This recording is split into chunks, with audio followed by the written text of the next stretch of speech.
یہ सूरत कुरान करीम की चौथी सूरत है और मदनी सूरत है। गालिबन इसके 24 रुकू हैं।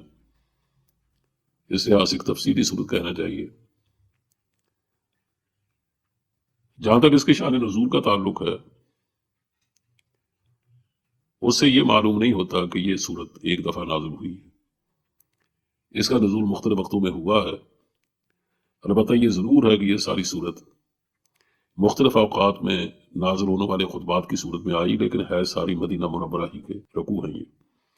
इस लिहाज से सूरत को मदनी कहा जा सकता है, क्योंकि हर वो सूरत मक्की है कि जो हिजरत से पहले नाज़िल हुई है, और चाहे वो कहीं भी नाज़िल हुई हो, और हर वो सूरत मदनी है जो हिजरत के बाद नाज़िल हुई है, और चाहे वो किसी जगह भी नाज़िल हुई है।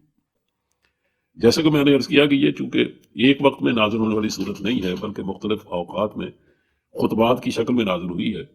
मसलन पहला खुतबा यूं मालूम होता है कि उस ज़माने में नाज़िल हुआ है कि जब जंग उहद में 70 आदमियों के, 70 सहाबा के शहीद होने की वजह से बहुत से घरों में यतीम रह गए बच्चे, और उनकी औरतें बेवा हो गई।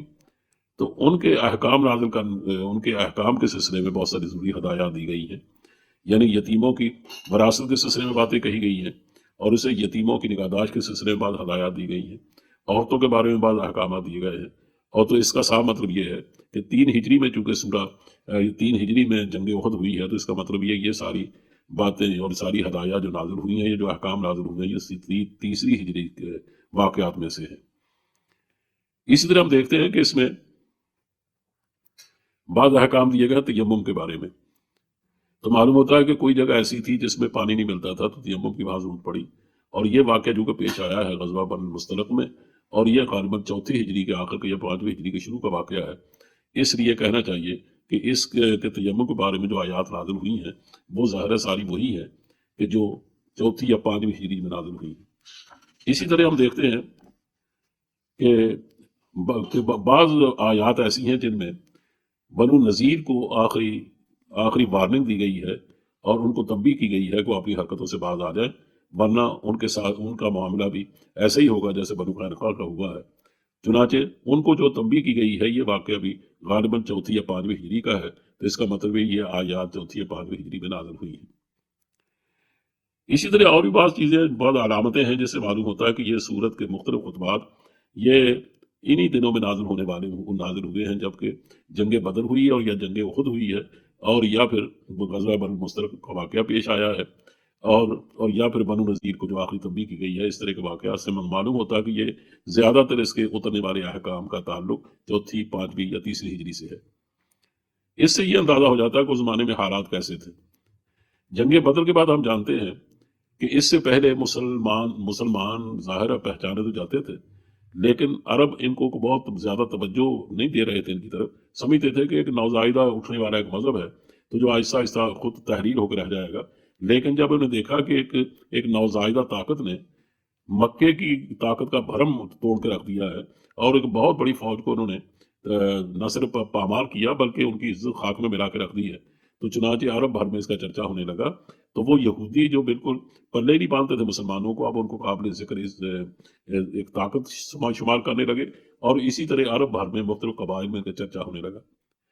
लेकिन जब 3री हिजरी में जंग उहद में मुसलमानों को शिकस्त से वास्ता पड़ा, तो ये जो इज्जत मिली थी मुसलमानों को, उसका वो शिकस्त हो रह गई, और लोगों ने ये समझा कि एक इत्तफाकी वाक़या था जो इनको फतह हुई थी, वरना हकीकत में इनके पास इतनी बड़ी कुव्वत नहीं है कि ये मुख्तलिफ कबाइल को शिकस्त से दो चार कर सकें, और या वाक़तन अरब भर में कोई बड़ा कारनामा सर अंजाम दे सकें, और बहुत बड़ा वाक़या इनकी वजह से पेश आए।